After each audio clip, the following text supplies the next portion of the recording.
콜라 좀 마시면 좋을 것 같아서 붙여놨고요. 제목은 예수라면입니다. 예수님이 라면 드시는 뭐 그런 거긴 한데 예수님이라면 어떻게 하실까? 그런 부분에 대해서 고민하고 또 나누고 기도하는 시간을 갖는 청년부 시간이었습니다. 이렇게 와서 이 자연을 좋아하더라고요. 그리고 이 자연을 접하는 거에 대해서 저도 좀 놀랍게 여겼던 건, 저는 초등학생들만 그러는 줄 알았는데 우리 청년들도 논에 있는 풀이 뭔지를 모르더라고요. 그래서 저한테 저 풀들은 도대체 뭐냐고 물어가지고 제가 처음 봤을 때 생각납니다. 제가 마늘 보고, 얼마 전에 마늘 보고 이 판 모양이 왜 이런가를 물어본 적이 있는데 그런 것처럼 시골에 대해서 좀 알 수 있는 좋은 시간이 아니었나라는 생각을 하게 되고, 또 우리 출입교회 성도님들에게는 보시면 아시겠지만 청년들이 한 30여 명 앉아 있는 거거든요. 근데 이렇게 30여 명이 앉아 있어도 우리가 이렇게 다 예배 드릴 수 있는 거예요. 이렇게 인원이 한 제가 70명 정도 지금 앉아 있는 건데, 그리고 이렇게 뭐 막 좁다 이렇게 여겨지진 않습니다. 그렇기 때문에 우리에게 또 다른 도전을 또 주는 것 같아서 그것도 좋은 의미가 있는 것 같습니다. 오늘 우리가 함께 읽은 말씀은 예수님께서 예루살렘을 향해 올라가시는 길 가운데 있었던 이 일화를 좀 소개를 하고 있습니다. 그리고 이 예루살렘에 예수님께서 올라가신다라는 것은 어떠한 것을 의미하냐면, 이제는 십자가의 길을 걷기 시작하실 것이다 라는 말을 의미하고 있습니다. 우리가 알다시피 예수님께서 걸어가신 그 십자가의 길, 그 길은 굉장히 힘들고 고단한 길입니다. 그렇죠? 그렇기 때문에 오늘 말씀 51절 말씀을 보시면 예수님께서 예루살렘을 향해 올라가기로 굳게 결심했다 이렇게 표현을 하고 있습니다. 이렇게 예수님께서 걸어가신 그 십자가의 길은 예수님조차도, 그렇죠? 예수님조차도 굳게 결심을 해야 갈 수 있었던 그러한 길이라는 것을 우리가 알 수가 있습니다. 그렇지만 이 길은 예수님만 굳은 결심을 가지고 걸어가는 그 길이 아닌 거예요. 그렇죠? 제자들도 모든 예수님을 믿는 사람들이 그 길을 따라 걸어가기를 예수님께서 바라고 계셨습니다. 그렇기 때문에 이 십자가의 길을 출발하면서, 그리고 이 사마리아의 그 중간에 있었던 사마리아에서 있었던 일들을 통해서, 그리고 이제 뒤에 3명의 사람을 만나는 이야기를 통해서 예수님께서는 십자가의 길을 걷는다는 것이 어떠한 의미를 가지고 있는지, 그리고 그 길을 걷는다라는 것이 어떠한 마음을 가지고 출발해야 되는지에 대해서 오늘 말씀을 통해서 우리에게 알려주고 있습니다.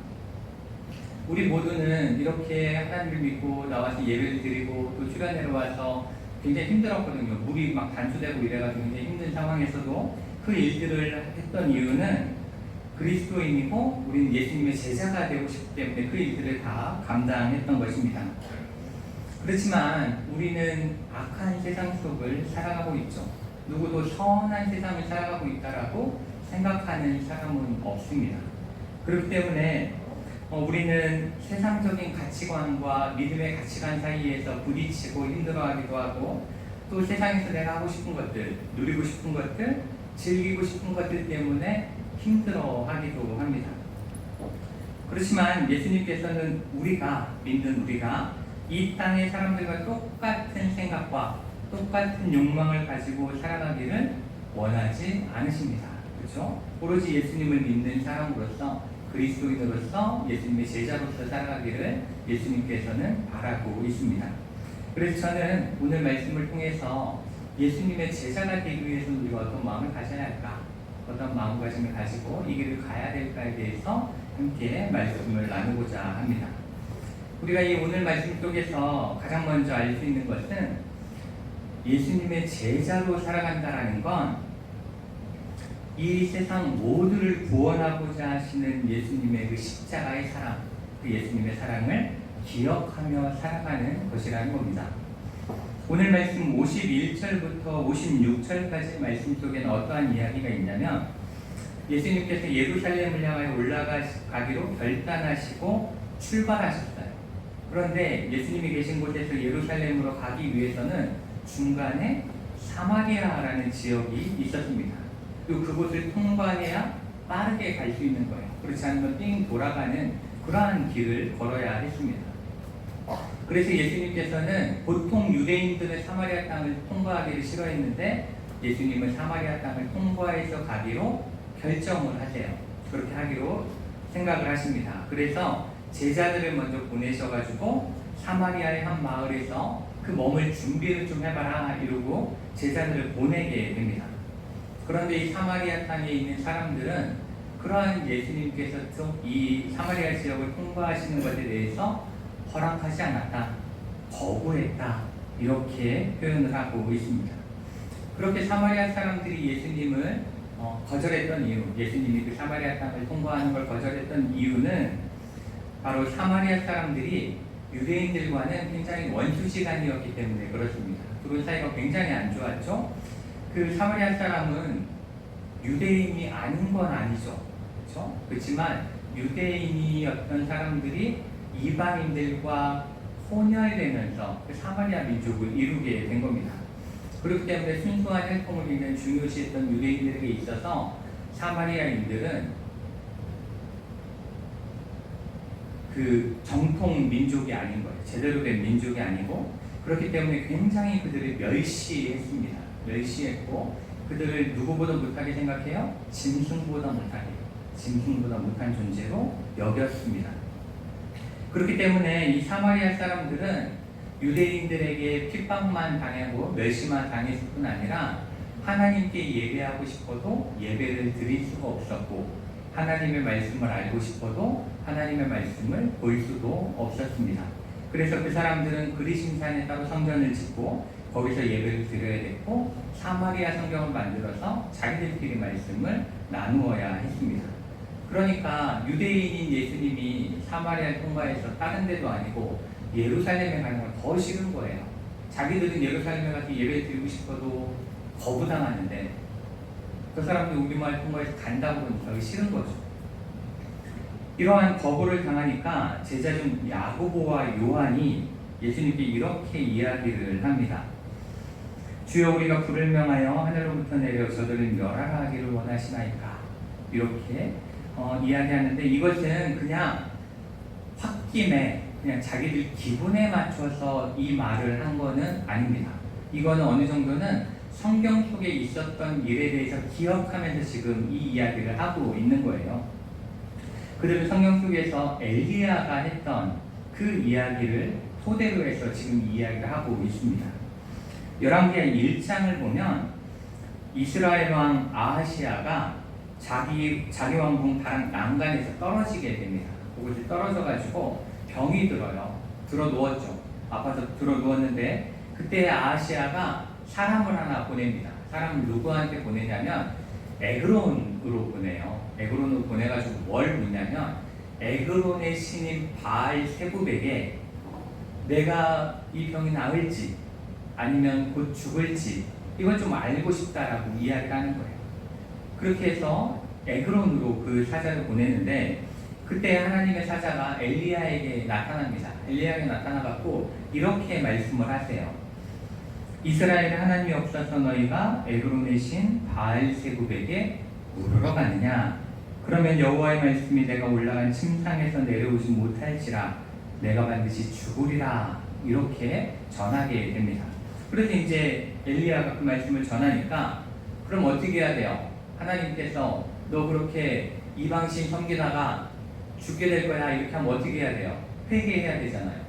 회개하는 게 맞는 건데 이 아하시아는 회개하지 않고 자기에게 그렇게 이야기한 엘리야를 잡으러 갑니다. 그래서 병사를 보내요. 59장과 50명 병사를 보내게 되는데 그때 그 잡으러 간 군사들 향해서 하늘에서 불이 내려서 엘리야를 잡으러 간 군사들이 불에 살라졌다 이렇게 표현을 하고 그것이 2번 벌어지게 되고 세 번째는 용서를 구해서 그 일들이 이루어지지 않는데 그러한 일들이 벌어지게 된 겁니다. 그렇기 때문에 이 이야기를 알고 있던 예수님의 제자들이 예수님이 가는 길을 거절해? 예수님을 대항하려고 해? 그러니까 이제 생각나는 게 하나님을 대적했던 아하시아와 군사들이 생각이 나는 거죠. 그러니까 불로 멸하자. 사마리아 사람들 어디 감히 예수님 예루살렘에 올라가시는데 이렇게 할 수 있는가라고 생각하고 불로 멸합시다 이러한 이야기를 지금 하고 있는 겁니다. 그런데 그렇게 나름 성경적인 관점을 가지고 이 이야기를 했는데 예수님께서는 그래 어디 내가 지금 십자가의 길로 걸어가는데 이것들이 그러고 제자들의 편을 들어주신 것이 아니라 사마리아 사람들을 꾸짖고 멸하려고 하신 것이 아니라 도리어 그들을 멸하자고 하는 제자들을 돌아보며 꾸짖으셨다. 이렇게 지금 성경은 말씀을 하고 있습니다. 그 이유가 뭘까? 그 이유에 대해서 우리가 생각해 보면 지금 예수님께서 가기로 결정하신 그 길, 그렇죠? 결단하신 그 길은 그 예루살렘을 향해 가시는 그 길은 누군가를 멸하고 누군가를 저주하고 누군가를 미워하기 위해서 가시는 길이 아니기 때문에 그렇습니다. 도리어 그렇게 나를 미워하는 자까지도 나를 십자가에 매달려고 하는 자들까지도 그리고 나를 향해 조롱하는 자들까지도 사랑하고 용서하고 구원하고자 하시는 길을 걸어가는 게 지금 예수님이 가시는 그 길이에요. 그렇기 때문에 이 지금 예수님의 이 말씀은 사마리아 사람들이 잘했다고 이야기하는 게 아니에요. 사마리아 사람들이 편을 들어주는 게 아닙니다. 누군가의 편에 서서 이쪽 편에서 저쪽 편을 막 공격하고 이런 이야기를 하는 게 아닙니다. 여기서 말씀하시고자 하는 건 제자들이 이 하나님께서 원하시는 십자가의 길, 십자가의 삶을 살아가기를 원하신다라는 것, 그리고 하나님께서는 그렇게 예수님이 가시는 길을 반대하는 사마리아 사람이라 할지라도 그러한 사람이라 할지라도 구원하시고자 하는 그러한 예수님의 마음이 그 안에 담겨 있었던 것입니다. 보통 세상은 나와 다른 생각을 가지고 있는 사람이나 다른 입장에 있는 사람을 공격합니다. 미워하죠. 그렇지만 예수님께서는 그들을 사랑하기를 원하시고 용서하기를 원하시고 안아주기를 원하십니다. 왜냐하면 그들 또한 하나님의 구원 아래에 있어야 되기 때문에 그렇습니다. 요즘 교회들을 보면 누군가를 정죄하고 미워하는 그 최선선에 서 있는 경우들을 우리는 많이 보게 됩니다. 어찌 보면 우리는 오늘 말씀에 나오는 불로 저들을 멸하지 않는 제자의 모습 속에서 지금의 교회들의 모습을 찾아볼 수 있는 것입니다. 내가 생각하는 것과 다르거나 내가 원하는 것과 다른 모습을 보이면 불을 내려서라도 저것들을 멸하고 싶다. 이렇게 생각하는 모습. 그런 모습을 보게 되는데 이러한 생각과 모습들은 어떻게 하셨어요? 예수님이 꾸짖으셨다. 분명히 이렇게 말씀하고 있습니다. 그리고 우리 예수님께서는 이 땅의 특정한 사람들이나 특정한 나라의 사람들, 특정한 세력에 있는 사람들, 이러한 사람들만 구원하기 위해서 이 땅에 오신 것이 아니고 이 땅에서 십자가를 지신 것이 아닙니다. 하나님께서는 이 세상을 사랑하사, 그렇죠? 이 세상을 사랑하사 독생자를 주셨습니다. 보내셨습니다. 그리고 십자가를 통해서 그 사랑을 보여주신 것입니다. 그렇기 때문에 우리 이 말씀 속에서 모두를 구원하시고자 하고 모두를 용서하시고자 하는 그 예수님의 사랑을 기억할 수 있어야 합니다. 그리고 또한 우리도 그러한 사랑으로 다른 이들을 용서하고 사랑할 수 있는 그러한 예수님의 마음을 달라고 기도하는 우리가 되어져야 될 줄 믿습니다. 다음으로 예수님의 제자가 된다라는 것은 나의 유익을 구하는 삶을 사는 것이 아니다라는 겁니다. 내 이익을 위해 사는 것이 아닙니다. 오늘 말씀 57절을 보시면 예수님께서 예루살렘을 향해 걸어가실 때에 어떤 한 사람이 예수님께 나와서 이렇게 이야기합니다. 예수님이 어디로 가시든지 나는 따르리이다. 이렇게 이야기를 해요. 그런데 이 사람의 말에 대해서 예수님께서 뭐라고 58절을 통해 말씀하시냐면 여우도 굴이 있고 공중에 새도 집이 있으되 인자는 머리 둘 곳이 없다. 이렇게 말씀을 하고 있습니다. 그리고 그를 받아들이지 않으십니다. 이 말씀은 예수님을 따르겠다는데 왜 예수님은 거절하실까? 이렇게 의문을 가질 수 있습니다. 왜냐하면 그 바로 뒤에는 예수님을 따르겠다고 말도 안 했는데 너희는 나를 따르라라고 말씀하시는 경우가 있기 때문에 그렇습니다. 약간 앞뒤가 안 맞는 것 같은 이야기가 이곳에 있죠. 그렇지만 우리가 이 말씀을 잘 이해하기 위해서는 이 대화 속에서 이 사람이 예수님께 나오는 그 숨겨진 의도, 그 숨겨진 이유를 우리가 이해하면서 이 말씀을 볼 수 있어야 합니다. 지금 이 사람은 지금 예수님을 따르는 다른 많은 사람들 혹은 제자들과 같이 이 예수님께서 예루살렘에 입성하시면 드디어 로마에 협조하는 매국노들과 이러한 자들이 천에서 이제 예수님께서 왕이 되시고 왕국을 이루실 것이다, 이러한 믿음을 가지고 따르고 있었습니다. 그 혁명적인 시간이 이제 얼마 남지 않았다라고 믿고 있었던 것입니다. 오늘 말씀 앞쪽에 있는 그 46절부터의 말씀을 보면 거기서도 제자들이 서로 누가 큰지 가지고 다투는 내용이 나오게 되는데, 이처럼 예수님 밑에서 열심히 배운 제자들조차도 지금 예수님이 가시는 길을 착각하고 있는 거예요. 위로 올라가는 길로만 생각을 하고 있는 거죠. 그러니 군중들은 어떻겠습니까? 그렇죠? 예루살렘을 향해 같이 가는 군중들도 예수님을 통해서 정치적인 무언가 힘을 얻기를 원하고 경제적인 힘을 누리고자 하는 그러한 욕심을 가지고 따르고 있었던 것입니다. 그렇기 때문에 그러한 마음을 가지고 나오는 이 사람을 향해서 예수님께서 말씀하시는 겁니다. 나를 따른다는 것, 나와 함께 길을 걷는다라는 것은 쉴 곳도 없고 집도 없는 그러한 길을 걷는 거야. 편안한 길이 아니야.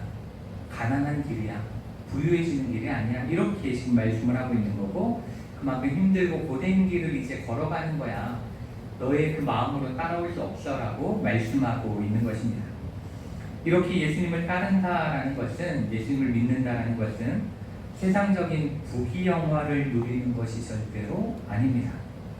나의 평안과 안정을 위한 것이 아니고 세상적인 성공이나 욕망을 위해서 따르는 것이 아닙니다. 그러한 믿음은 잘못된 믿음인 것입니다. 그것은 어찌 보면 예수님을 믿는다, 예수님을 따른다라고 표현하면 안 되고 예수님을 이용한다라는 표현이 더 맞는 표현입니다. 이 성경 사도행전 8장에 보면 집사 빌립이 사마리아 성에 내려가서 전도하는 내용이 나옵니다. 그런데 그 사마리아 성에 더러운 귀신이 떠나가고 많은 중풍병자와 못 걷는 사람이 낫는 성령의 놀라운 기적들이 막 나타나요.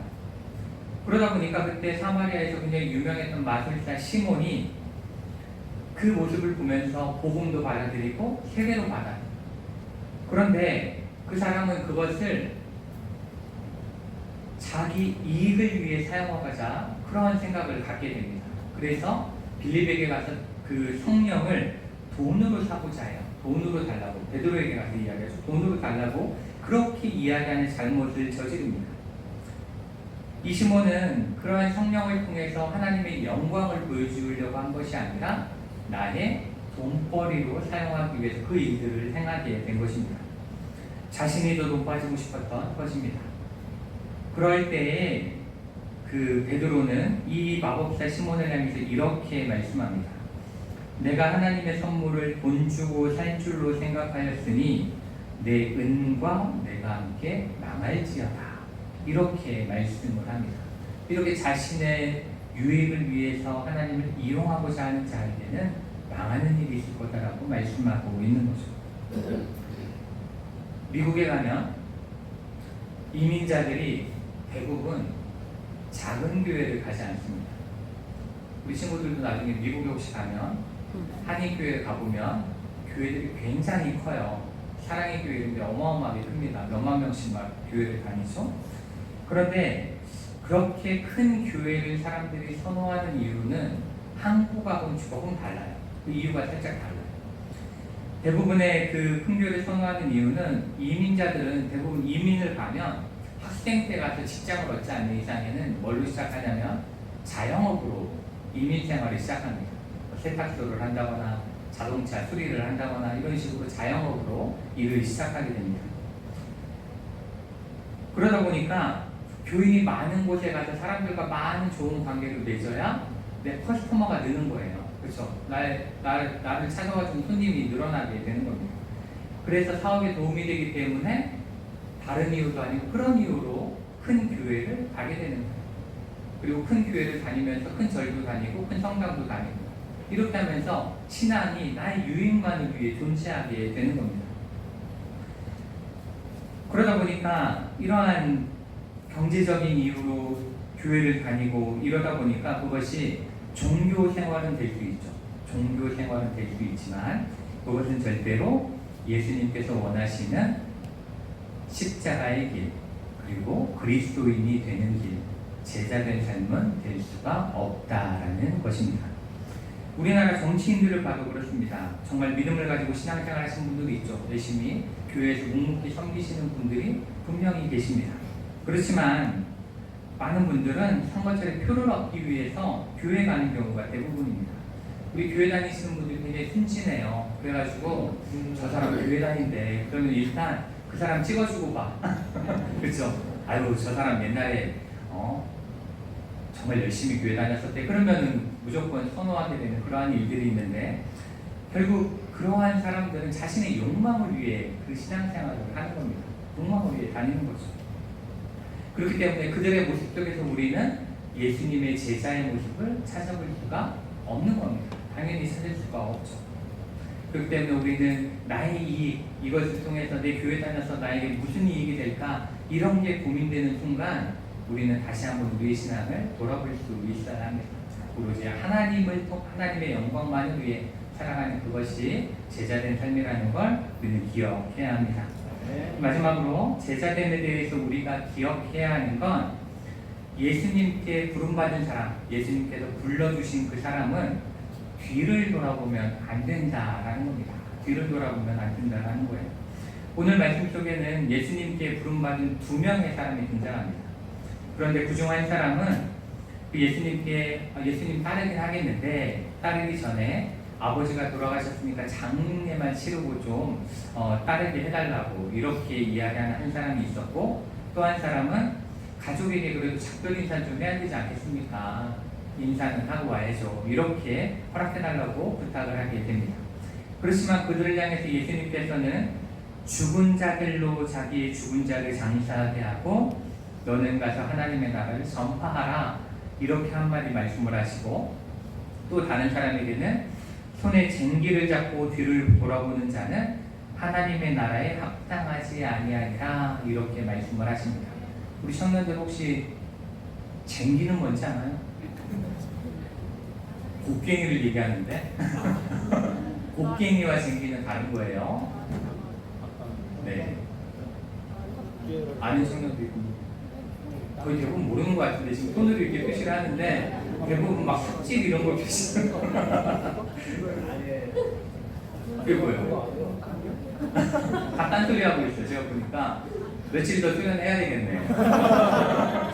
봄에 한 5월쯤 한번 와야 되겠네요. 한 가꿀 때 한번 와야 될 것 같아요. 그 쟁기라는 건 어찌 보면 그 요즘 청년들한테는 운전하라고 이야기하면 좀 더 나을 것 같아요. 이야기가 운전할 때 뒤에 있는 사람하고 얘기한다고 핸들을 잡고 뒤로 보면 손이 어떻게 돼요?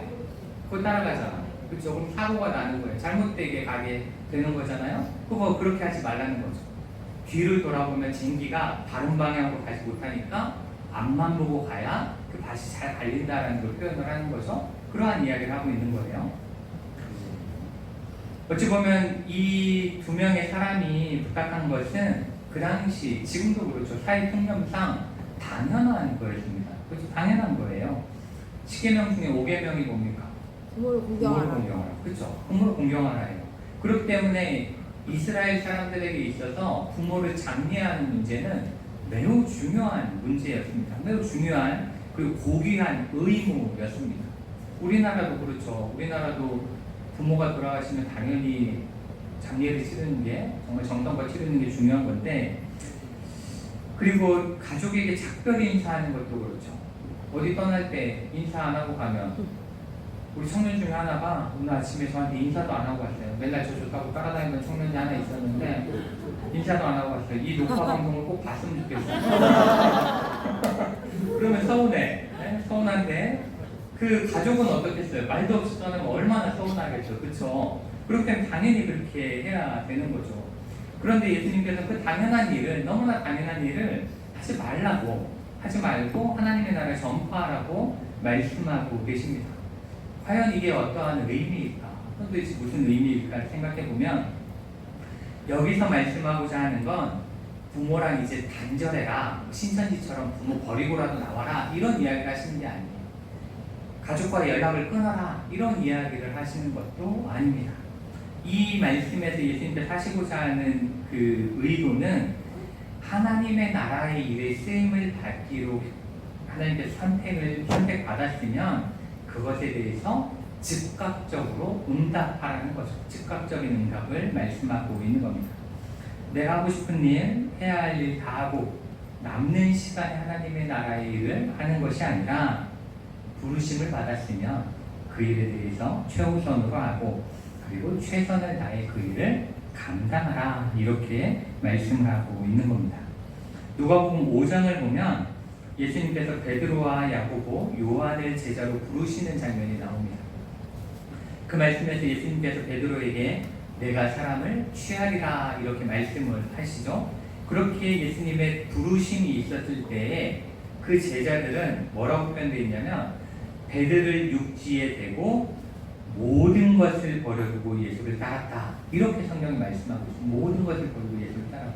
그게 제자의 모습이다라는 것입니다.